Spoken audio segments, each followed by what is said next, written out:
This video is only for information purpose. तो आज हम कंपेयर करने वाले हैं विंट वेल्थ और स्टेबल मनी प्लेटफॉर्म को। तो कौन सा फिक्स्ड इनकम प्लेटफॉर्म आप लोगों के लिए बेटर रहने वाला है, फिर आप लोग अच्छे प्रकार से डिसाइड कर पाओगे। तो दोनों प्लेटफॉर्म अलग क्यों है, इस बारे में पहले बात करते हैं। तो विंट वेल्थ और स्टेबल मनी दोनों ही SEBI registered fixed income platform है जो एफडी से बेटर रिटर्न का वादा करते हैं।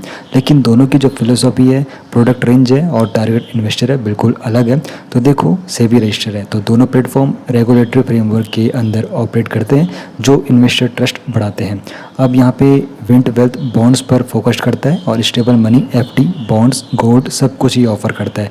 और दोनों ने लाखों यूज़र अपने साथ जोड़े हुए, अट्रैक्ट किए हुए। तो एफडी से ज़्यादा रिटर्न जो ढूंढ रहे हैं तो उनके लिए यहाँ पर ये प्लेटफॉर्म किस प्रकार अच्छे रहने वाले हैं सब कुछ समझते। तो सबसे पहले बात करेंगे विंट वेल्थ आगे रह गया। तो 2020 में ग्रोफिक्स नाम से ये शुरू होती है, बाद में रिब्रांड होकर विंट वेल्थ ये बनता है। Bengaluru based SEBI registered online bond platform provider है जिससे जीरोधा, क्रेड और ग्रो जैसे फिनटेक इन्वेस्टर का बैकिंग मिला हुआ है। इसका फोकस नैरो है, mainly senior secured corporate bonds और सिलेक्टेड यहाँ पे एनबीएफसी और स्मॉल फाइनेंस बैंक में एफडीए कराता है।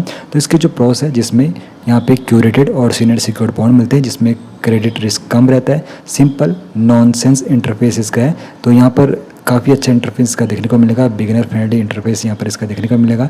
स्ट्रॉन्ग फिनटेक बैकिंग से क्रेडिबिलिटी मिलती है, बॉन्ड क्वालिटी पर डीप रिसर्च का यहाँ पर क्लेम भी मिलता है। अब इसके जो कॉन्स है, तो प्रोडक्ट रेंज यहाँ पे लिमिटेड है, सिर्फ बॉन्ड्स और कुछ एफडी में ही यहाँ पे निवेश किया जाता है। यूज़र बेस स्टेबल मनी से यहाँ पर छोटा है और मैच्योर्ड इन्वेस्टर के लिए प्लेटफॉर्म यहाँ पर कंपेयर ऑप्शन यहाँ पे कम देखने को मिलते हैं।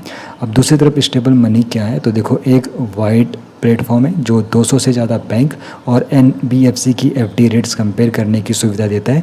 इसके अलावा बॉन्ड्स जैसे कि स्टेबल ब्रोकिंग के through gold, silver, mutual fund और एफडी बैक्ड क्रेडिट कार्ड भी यहाँ पर ऑफर करता है। कंपनी के 30 लाख से भी ज़्यादा यूज़र है जो विंट वेल्थ से ज़्यादा है और $65.5 मिलियन से भी ज़्यादा की फंडिंग इन्होंने रेज की हुई है। तो इसके जो प्रोज है, जिसमें 200 प्लस इंस्टीट्यूशन की एफडी रेट एक ऐप में आप लोग कंपेयर कर सकते हो, 3 मिनट में बुक भी कर सकते हो। वाइड प्रोडक्ट रेंज है जिसमें FD, bonds, gold, silver, funds, credit card ये सारी सुविधाएं मिल जाती है। बॉन्ड्स से भी रजिस्टर्ड स्टेबल ब्रोकिंग के थ्रू लिस्टेड है और बड़ा यूज़र बेस और स्ट्रॉन्ग फंडिंग बैकिंग यहाँ पर इसका है। बाकी इसके जो कॉन्स है, तो एफडी फोकस्ड होने से बॉन्ड क्यूरेशन उतना डीप नहीं है जितना विंट वेल्थ का है और इतने सारे प्रोडक्ट से बिगिनर कन्फ्यूज़न हो सकते हैं। एफडी रेट्स इंस्टीट्यूशन के अक्रॉस सिमिलर ही रहते हैं। अब यहाँ पर देखो, साइड बाय साइड कंपेयर करें तो फाउंडेड हुआ था विंट वेल्थ 2020 में एज ग्रोफिक्स के नाम से। स्टेबल मनी फाउंडेड हुआ था 2022 में। कोर फोकस के बारे में बात, विंट वेल्थ का है सीनियर सिक्योर्ड बॉन्ड और स्टेबल मनी का है FD comparison plus multi product. Product range के बारे में बात करें तो विंट वेल्थ का बॉन्ड्स प्लेट सेलेक्टेड यहाँ पे एफडी है, बाकी स्टेबल मनी का FD, bond, gold, silver, credit card यहाँ पे प्रोडक्ट रेंज है। बाकी यूज़र बेस यहाँ पर विंट वेल्थ का स्मॉल है और स्टेबल मनी का 30 लाख से भी ज़्यादा यूज़र इसने जोड़े हुए हैं। तो रेगुलेशन इसका सेबी OBP है और यहाँ पर स्टेबल मनी का सेबी और वाई स्टेबल ब्रोकिंग के जरिए है। और यहाँ पर बेस्ट रहने वाला है विंट वेल्थ फोकस्ड बॉन्ड इन्वेस्टर के लिए और स्टेबल मनी बेस्ट रहने वाला है जो एफडी रेट यहाँ पे ऑफर है, यानी कि जो एफडी में निवेश करते हैं और मल्टी प्रोडक्ट यूज़र जो है। अब यहाँ पर देखो कौन सा चुनना है, तो विंट वेल्थ आप लोग चुन सकते हो अगर सिर्फ बॉन्ड में इन्वेस्ट करना चाहते हो, क्यूरेटेड और सिंपल एक्सपीरियंस चाहते हो और क्रेडिट रिस्क कम रखना प्रायोरिटी आपका है, तो विंट वेल्थ के साथ आप लोग जा सकते हो। स्टेबल मनी आप लोग चुनो अगर आपका एफडी रेट्स मल्टीपल बैंक्स में कंपेयर करनी है या फिर एक ही प्लेटफॉर्म पर एफडी, बॉन्ड्स, गोल्ड जैसे मल्टीपल प्रोडक्ट्स आप लोगों को चाहिए। तो दोनों ही सेबी रजिस्टर है।